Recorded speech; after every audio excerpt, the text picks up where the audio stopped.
Hey there, welcome. My name is Lou Diamond, speaker, consultant, podcaster, and author of Speakeasy. You know, in the original Speakeasies, it was real important to stay very quiet, so the police couldn't hear where your clandestine special nightclub was. Well, here, at this Speakeasy, we encourage conversations. You see, I believe that every connection begins with a great conversation. In fact, at this establishment, and in my book, Speakeasy, I put together the tips, tricks, techniques, blends, mixtures, and concoctions that you need to make more of your conversations great. Whether you're a professional looking to grow your business, a leader looking to connect to your people, or an individual looking to grow your own personal connections, the lessons you'll learn in Speakeasy will help you connect, engage, and win in all of your conversations.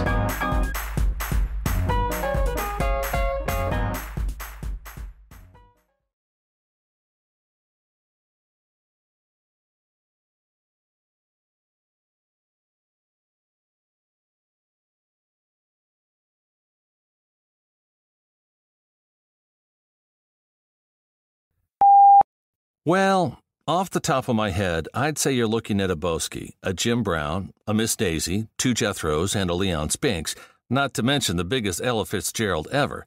And, of course, you'll need Thrive Loud with Lou Diamond. Would you like to learn from those that are taking their lives, their businesses, and their passions to the next level?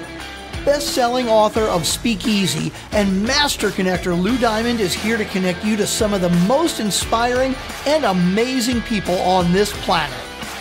Get ready to thrive loud with Lou Diamond.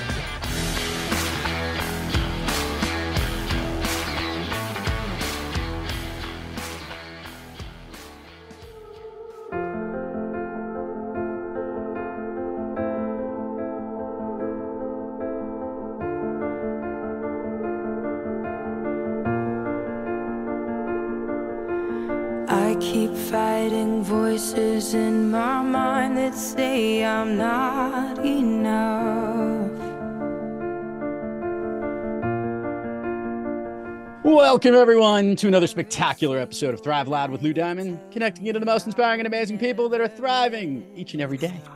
I'm your host, Lou Diamond, and today on Thrive Loud, we have a theater performer, speaker, and best-selling author. He has created 5 household brands and made millions teaching coaches, speakers, and service-based business owners how to turn their life story and life experience into lucrative businesses that impact millions and make millions. Oh, I like that. In addition, he's got a smash hit one-man show called Good Enough. Not only is he good enough to be here on Thrive Loud, but he's great enough every single day. Thrive Loud listeners, I got Ted McGrath with us here. Ted, how are you today? I'm great, man. It's great to be here. Thanks for having me. Ted's coming to us from Clearwater, Florida. He's wearing a black t-shirt. He has much better hair than I do. Here's what we want to do, Ted. You got some cool stories and cool stuff going on. I like to do what's called the little rewind. I don't want to go all the way to the womb. It's very uncomfortable in there. I want to get to the point where the thing that you're doing now became your gig. Okay. So where do we start? That's what I'm asking you. Well, you know, I started in my professional career when I was 21, right? So I had no idea what I wanted to do, right? No concept. And I got into the insurance business by default, the life insurance business. I actually walked off the elevator and, you know, I thought that I was going to a magazine for an interview. And because I'm a writer too. And so I walk up the elevator and I was thinking kind of Life, you know, magazine. New York Life was the name of the company I was going to interview with. And when I walked off, New York Life happened to be an insurance company. It is a very big one at that. Yeah, yes. pretty big one, right? So I'm like, so I walk off and the lady's like, "What?" She's like, "Hey, honey, are you lost?" I'm like, "Yeah, I thought I was coming to a magazine interview, like New York Life." She's like, "No, sweetie, this is an insurance company. What's your name?" I'm like, "Ted McGrath." She's like, "Yeah, I got you down here for an interview." She's like, "You still want to do the interview?" I'm like, "Sure, I'll do the interview." So I walked in and then sat down with my my soon-to-be boss. And, you know, he asked me one question. He's like, "Who is Ted McGrath?" And we became really close friends. We had like a 2-3 hour interview and it was amazing. And so he hired me, and then he said, hey, I believe you can do six figures your first year in this business. And I was dumb enough and young enough and green enough to believe him. And I for 12 months, I put my head down. I went out and I cracked six figures. And that night at like 4 a.m, I'm on the kitchen floor and I'm overdosed from like a bag of cocaine, 2 pills of ecstasy, 15 vodka sodas. My soul's coming out of my body. And I'm dying. And the next morning I'm revived and I'm like, well, money didn't do it. Maybe I should do something different, But that was my first year in the insurance business. The working world, and then making a realization that, okay, maybe that's not for you, or running through some real personal issues. Yeah. Help me understand when you whether the voice inside of you or another voice outside of you helped get you back on track and get you to follow maybe your passion more to what was better for what life you wanted to live. Yeah. So, at that point I figured kind of money didn't do it. Right. So I was like, well, maybe success and status and power will do it. And, I got an opportunity to get into management because I was such a high producer. So I got promoted and, for 5 years, I kind of just chased the partnership status. And when I was 28, I became one of the top partners in the company. And I kind of had that question that a lot of people have, like, is this really all there is to my life? And I resigned at 28. And I moved out to California. I was in Florida at the time, and I moved all the way out to California. It's like, I'll be an entrepreneur. It'll be amazing. And I went out and I started up 2 businesses. And within 9 months, I wasn't passionate about them. They're kind of failing. I was still partying and spending all my money. And so my house went into foreclosure. My car towed out of the driveway, my motorcycle. And I'm sitting in my foreclosed house. I got my face in my hands. And I'm like, what the hell do I want to do with my life?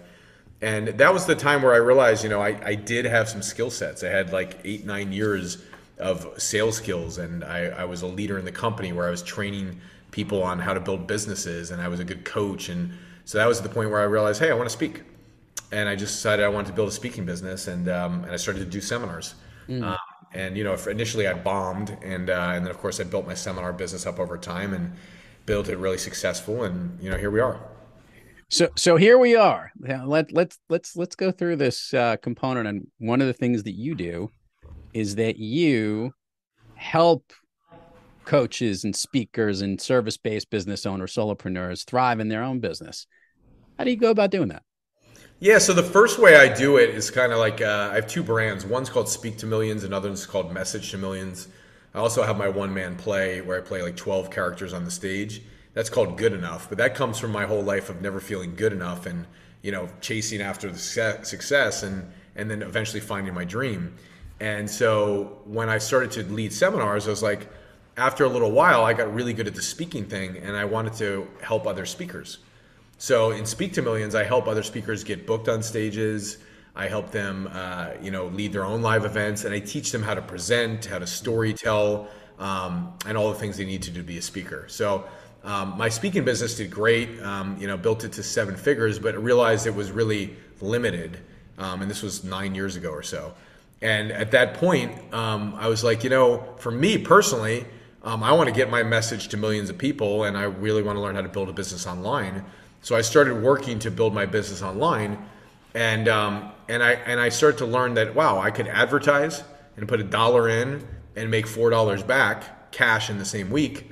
And so I just started to launch my marketing online, and I used it to fill my seminars initially, and then I use it to fill my coaching programs as well. And then I just built it up, and I kept hitting the gas, and we spent a couple $1 million a year in advertising. And to me, it's a great freedom to be able to have a system to where I put money in, it brings in clients, my team gets to help them, coach them, and I get to do the things that I love, which is speaking, doing my play, producing content, and I built a business around that. I want to talk about this play for a second, aside from the fact that it seems like you have a multiple personality situation going on. With the play, 12 different personalities. 12. I would love to hear. It's all over the place, bro. I can't remember who I am in a given day. So let's hit this. Obviously, selling, performing, being on stage, connecting with people. I want to rewind a little bit. Were you ever on stage when you were younger in school or in those formative years? That's a great question, man. So I didn't start doing theater until I started my one-man play about 7 years ago, and I wrote it, and that was my first play I did, I think about 7-8 years ago. Early on in my life, no, like in school, there's a few things I remember in the 5th grade, getting up to go do speaking and like kind of playing one of the Wright brothers, one of those guys who flew planes, you know, and like dressing up in like a costume and then giving this presentation, and that to me was fun. Like I was like, wow, that was such a good time. It wasn't around people who did the arts. In my town, a lot of doctors, lawyers, people like that, people in finance. So I didn't have an upbringing around that. Nobody in the family did the arts at all, and so I didn't know like I was like a performer or a presenter really at a young age. I was more of an athlete. Did a play like where I played Gandhi in like the school skit, and I thought that was really fun. But you didn't eat or speak the entire show. Exactly. So it was like, I mean, but I learned to at least be up there and have a stage presence, right? That's funny, dude. So it was like I did that, and then and you know, I went to Broadway and watched a whole bunch of shows, like, but I never really liked it because it was very I didn't understand a lot of the words and things they were saying, the history behind it. And then I learned to like it over time because I learned to like, hey, let me look up that definition and figure out what they're saying. So not until in my 30s, like my early 30s, did I learn that I liked theater, and that's when I started to write the play because I saw somebody else do a one-man play. Yeah, I saw a guy by the name of Bo Easton do it, and I said, oh, I want to do that, and that's what inspired it. You know, it's interesting. And now I'll ask the question, and then we'll determine if it's interesting or not. Mm-hmm. The question is the art of performing, the art of selling, the art of speaking, the art of conducting your own business. Is this all the things that are like the different hats you wear? Is there one of those hats that you like wearing more than another? What a great question.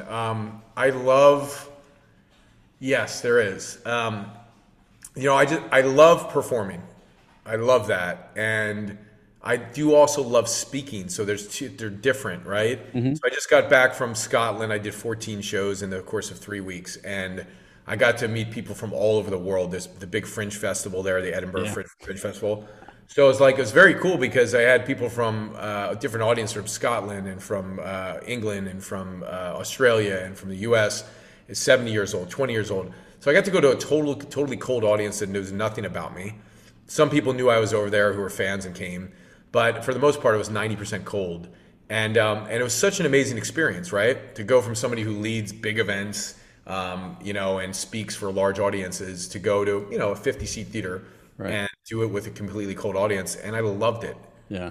I loved to see that I could go in there where they didn't know anything about me and move them, and 65 minutes later get the feedback and impact their lives, and have people who are 70 who came up to me or like, I hung on every word, and I was like, wow, I didn't know because I foul in the play. I curse all the time, and it's all kinds of crazy shit I did as a kid. And to have that impact, and to know that 20-year-olds too had their own different experience with it. That was really moving, man. And so I love the impact that I get to see at the end of the show. And of course I love doing the characters, and it's just such a fun thing. So I love that. And then I do love speaking, because speaking, you get to kind of ad lib and be free for all and be totally free in what you're doing. And it has a different impact. So those are my top two.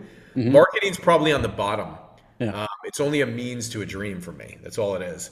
And so I learned it because I wanted to be able to help other people live their dream and do the same for me. And then sales is above that. I do love sales.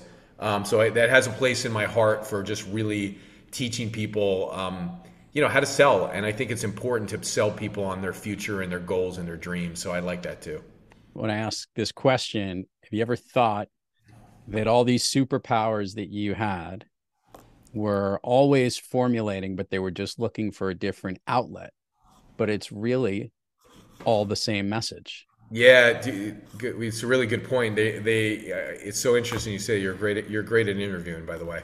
So well, thank you. Yeah, you're really good at it. So it's because you're very intuitive, and I'm like, yeah, that's very much the case, because you know they were all kind of percolating these abilities, and so it is a different outlet. And so when I tell people I do a play, and they're like, "Man, I didn't know you were an actor. Like, I didn't know you had any history with this." But to me, it all matches up so well in the timeline of things because as a speaker, you tell a story on stage. And so as you go through telling the story, for me, it was just natural. Let me play some characters and get up on stage and do it. Now, there's a whole lot more to that than a one-man play, but that's what I thought. And it kind of just made sense. And I was like, I'm going to go do that. So it made sense to me. Yeah, So well, it fit. it totally fits. I mean, when you're marketing, you're messaging the story that you have to tell. When you're selling one particular story in some form or fashion. When you're speaking, you're giving a message that's telling a story in a way that is trying to get a point or give people a lesson in almost a educational kind of way. And when you're performing, it's the, the fun button of entertaining it, but tapping into all of it within that. So, and this is what I want to ask you, Ted. There is an energy that is created when you're connecting with people. Yeah. And you made a good point here. That 50-man show is a lot different than the bigger stage speaking when you're talking to lots of people, because you can actually get a better feel and connection for the people in the room. When you leave those events, when you leave those workshops you're working with your clients, or even when you leave those one-on-one people, are you making that connection in the conversations you're having to the point that that's the thing? Like, it isn't about the money. It isn't about the prestige of, working for Life magazine. I'm never going to let you live that down. Whatever it might be. Do you think within the end of it, it is all about that connection that you're trying to make with people, whatever that message might be? Yeah, it's it's one of the reasons why I love the play. As a speaker, I'm always, you're always selling something. Yeah. At a seminar, like you're eventually going to sell something so they can use the tools and implement. And one of the things I love about the play is it's over. And you just kind of get to sit there and go, like, how did that move somebody? And the product is like, did they receive the message and how did it impact them? Now, to take it a step further, like I still think with art at the end, there should be something that they can take away, knowing that I'm in the business of providing information and how to, at the end of the play that we're turning into a feature film now, we will have that. Somebody watches the film and then we'll give them some tools for their life. So there's always something I want to give them also to continue to go on and implement, Yep. And I think that is one of the things that's great about making an offer and selling is that you give them tools to apply the theory of what they learned, which is actually, true education and knowledge, right? Yeah. So I like both, and I do like the freedom to just get up and give a talk and you're done. And you don't have to go linear, like, hey, this is next and this is next and I got to do this. You're just kind of free and you do it and you see how it moves somebody. So it's special, We didn't, I hopped over this, but more intentionally, but also ironically, purposefully. And that is, in those times when you were, maybe partying too hard or looking for an outlet in certain different ways, maybe when you thought you weren't good enough, do you believe that what you're doing now not only kind of shows how important it is to be good enough, but that's kind of what was building all those years, all those different things fighting out, that it has turned into this new brand that is what Ted McGrath is today? Yeah, it's a good one. It's like, I always used to say it's all the partying and stuff is like you're trying to be in the evening at 12, 1 o'clock, 2 o'clock in the morning and have those feelings and that's things that you really could do during the day. And it's reckless at night versus during the day. You're doing something that actually gives you gives you the outlet, gives you the expression, gives you the feelings, and it's good for you and it's good for others. So it's a big, big difference, right? Yeah. And so now all my energy and my passion has a place to go.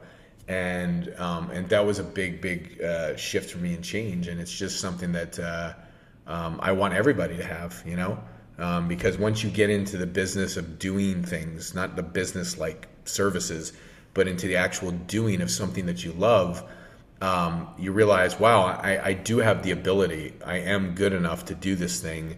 And I'm fulfilled doing it. I'm helping others. I was on a call yesterday with one of my clients. We had a whole group of them, and there was an artist that I inspired who's teaching other artists, how to play the guitar and jam, and they come to him for lessons. And I said, hey man, wouldn't it be amazing, like, if you helped these artists and you created like this year-long mastermind, and the pricing was this that they had to pay, and instead of teaching them lessons, like, they could actually form a band, and that you could put them in front of an audience at the end of the year. Like, what do you think these doctors and lawyers and people who are coming to you really want? Like, they don't just want to play for playing sake.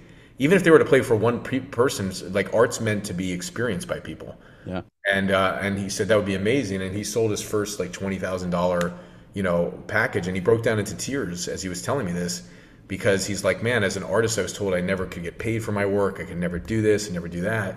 And then his wife, who owns like a physical brick and mortar school, she was like, changed with it too. It was like her whole perception changed. So I feel like kind of one of my purposes is to transcend the limitations and the boundaries of an industry, and just go for it, man. Like, we're here for however long we're here, and you might as well do stuff that's a little bit outside the box, at least maybe a lot outside the box, and just go for it and do something different. And I feel like stepping into becoming a performer at this point in my life, and boldly doing that, I feel like it lends a little bit more inspiration to what I'm doing, for people to go, wow, he's not speaking, he's not marketing, he's helping people create dream machines, which is what marketing's for, so they can go do their thing. And I want to take those bold actions to kind of be the one who goes, hey, if I can do it and this person can do it, you can do it too, Love it. I love asking guests this question, Ted. I want to see where this goes. Yeah. You have been thriving ever since, you went to the wrong place to go interview at New York Life Insurance. Fucking classic, by the way. Right. And in every aspect of your life and whatever you've been doing, you've been recognizing when it's time to move on and how to keep moving onward and upward, which is why you're on Thrive Loud, and which is why you thrive. But as you know, better than most, we all have those days when we're not kicking on all cylinders and we're a little off our game. Yeah. Ted McGrath, what practice do you seek, or maybe which individual do you seek out to get yourself back on the thriving track?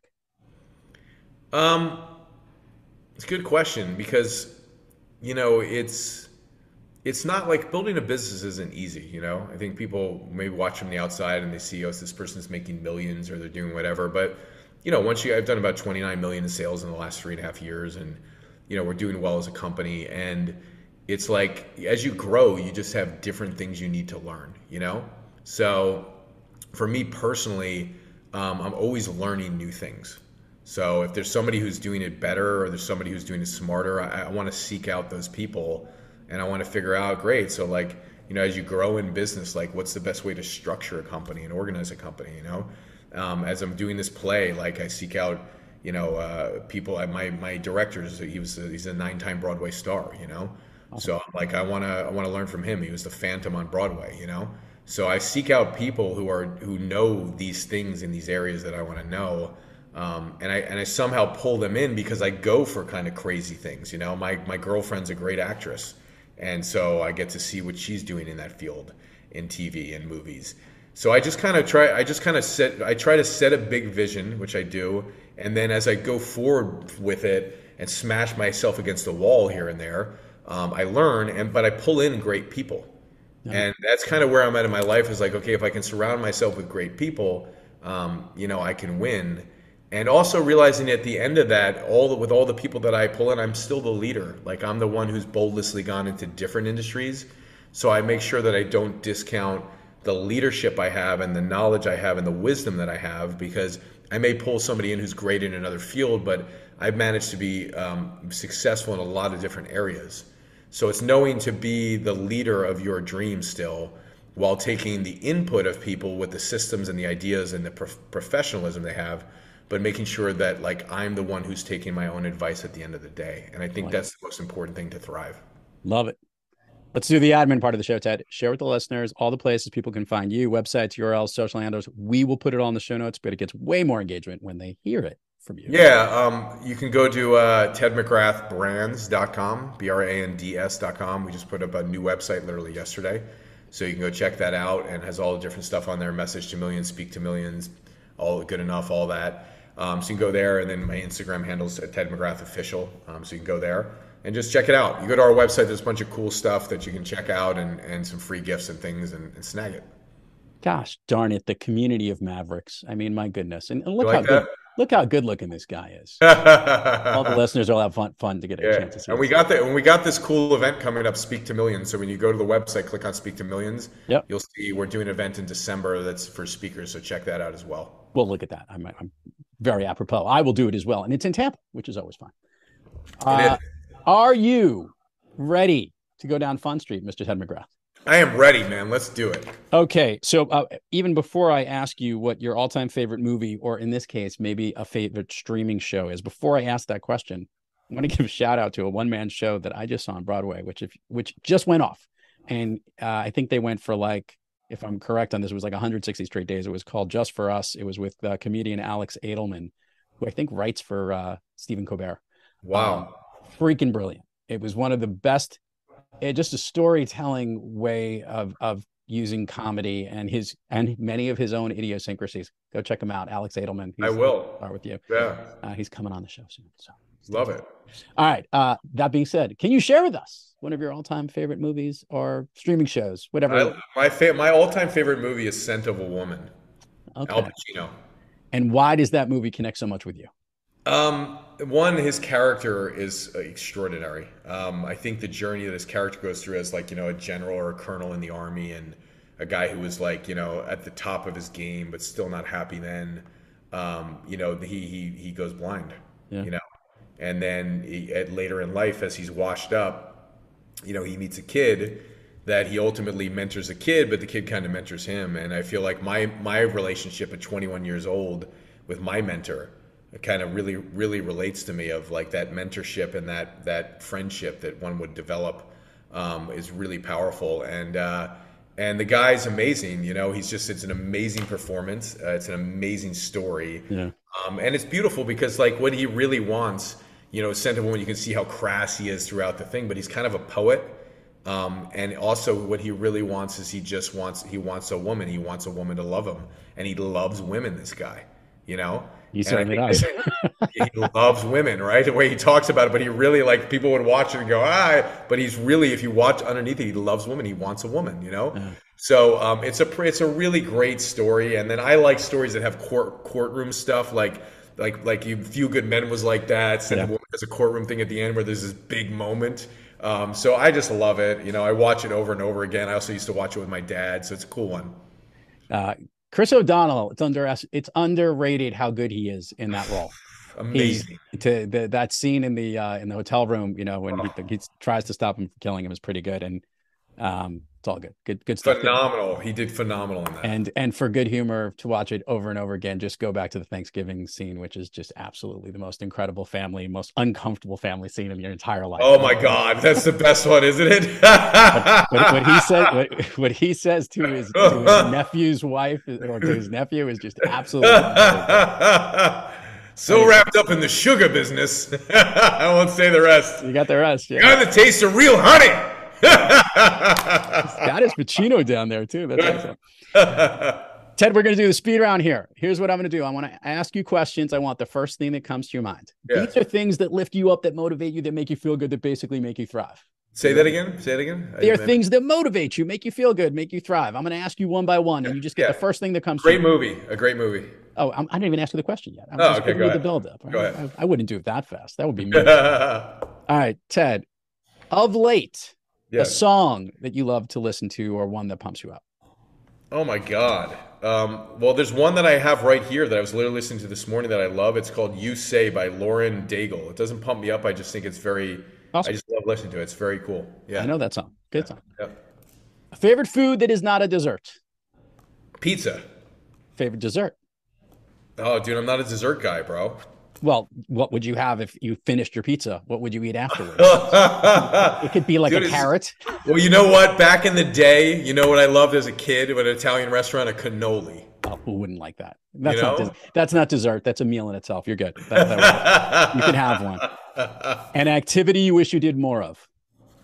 Motorcycles. An activity you wish you did less of? Marketing. Oh. Ted McGrath, if I could snap my fingers and you could be anywhere in the world, where are you? Italy. What part? Italy. Well, my girlfriend and I, we want to go to Florence next. So I've been there before. We love it, but we want to go. So I think we're going in December. I like it. Yeah.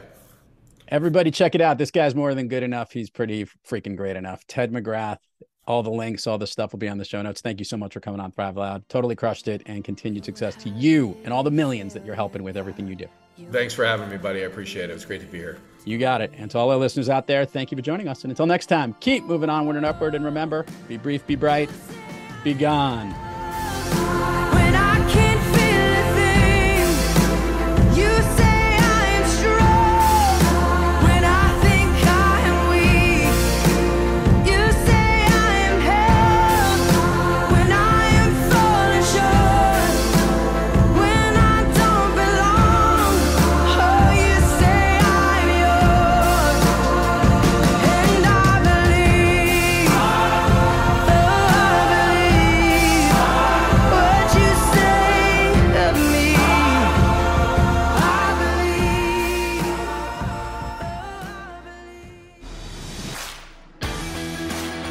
believe. You've been listening to Thrive Loud with your host, Lou Diamond.